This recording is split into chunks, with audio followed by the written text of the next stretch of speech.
Asini roha madihamu do dame nasian di mata-mata cian anaknya Tuhan Yesus Kristus Tuhan tai. Amin.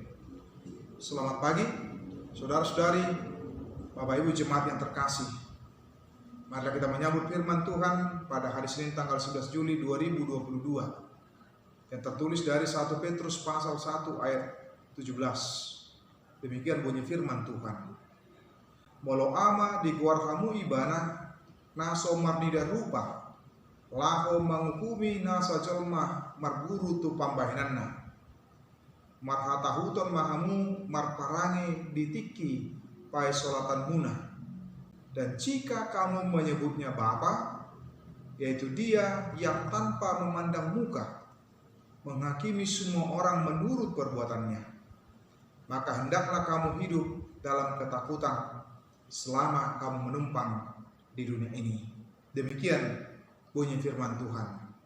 Saudara-saudari, Bapak Ibu jemaat yang terkasih, selama kita hidup di tengah-tengah dunia ini, tentu ada banyak tantangan, rintangan, dan godaan yang menghampiri hidup kita, walau siapapun kita.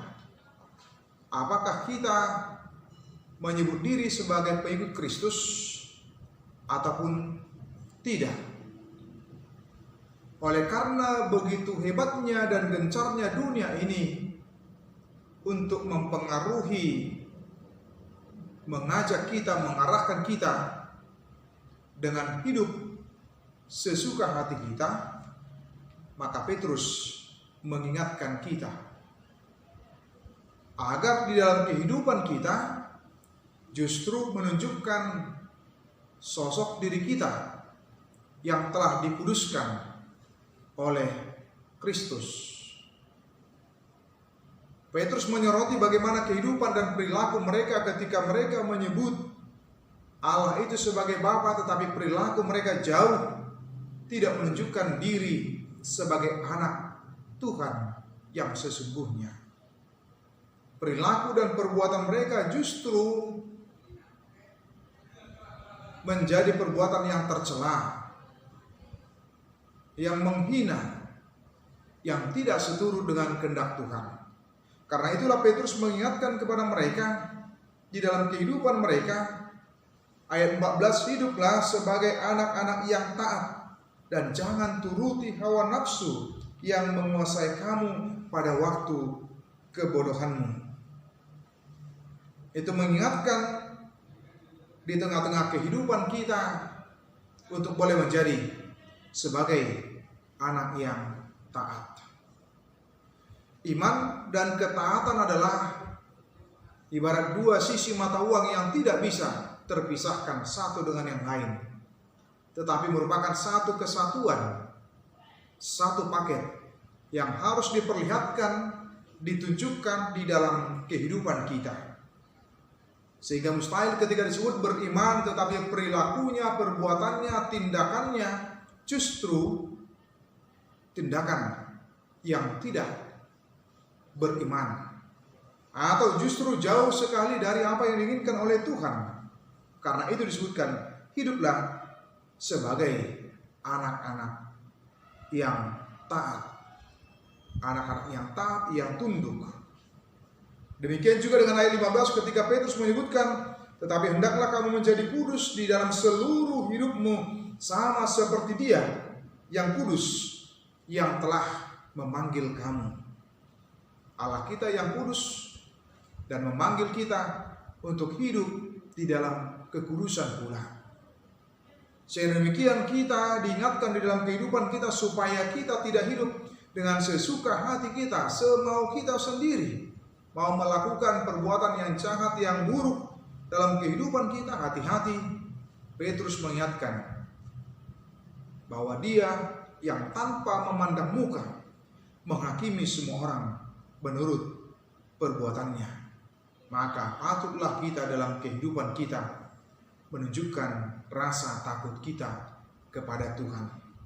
Bukan hidup dengan sembarang, bukan hidup dengan sesuka hati, bukan hidup semau gue seperti keinginan kita, tapi justru hidup sebagai anak-anak yang taat, anak-anak yang tunduk, anak-anak yang mengikuti apa yang diinginkan oleh Tuhan di tengah-tengah kehidupan kita.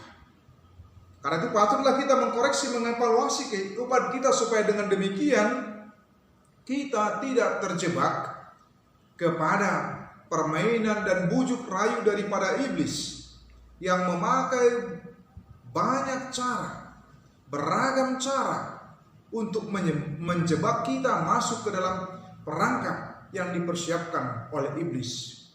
Dia bisa melalui hal-hal yang menawarkan, yang menggiurkan, yang mengenakan di tengah-tengah dunia ini, tetapi hal itu hanya mengenakan sesaat, sementara, sewaktu-waktu, atau mungkin oleh karena penderitaan, kesulitan yang dialami dan dihidupi, kemudian dengan demikian dia protes, dia mengutuki Allah oleh karena apa yang dialami dan apa yang dihadapi.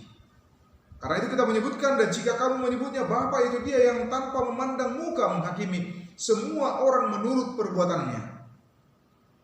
Maka kita patutlah mengevaluasi kehidupan kita, perilaku kita, tindakan kita dalam kehidupan sehari-hari. Apa yang kurang? Apa yang harus kita benahi dalamnya? Apa yang harus kita evaluasi? Apa yang harus kita tinggalkan? Dan membutuhkan keberanian untuk meninggalkan perbuatan dosa yang tidak dikehendaki oleh Tuhan. Dan kita menunjukkan jati diri kita sebagai anak-anak Allah yang taat, yang tunduk dalam situasi, dalam kondisi apapun itu di tengah-tengah kehidupan kita.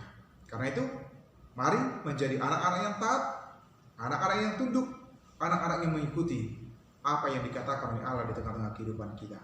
Tuhan Yesus memberkati kita semua. Amin. Kasih karunia dari Tuhan Yesus Kristus serta kasih setia Allah Bapa dan persekutuan Roh Kudus memberkati dan menyertai kamu sekalian hari ini, esok, dan sampai selama-lamanya. Amin.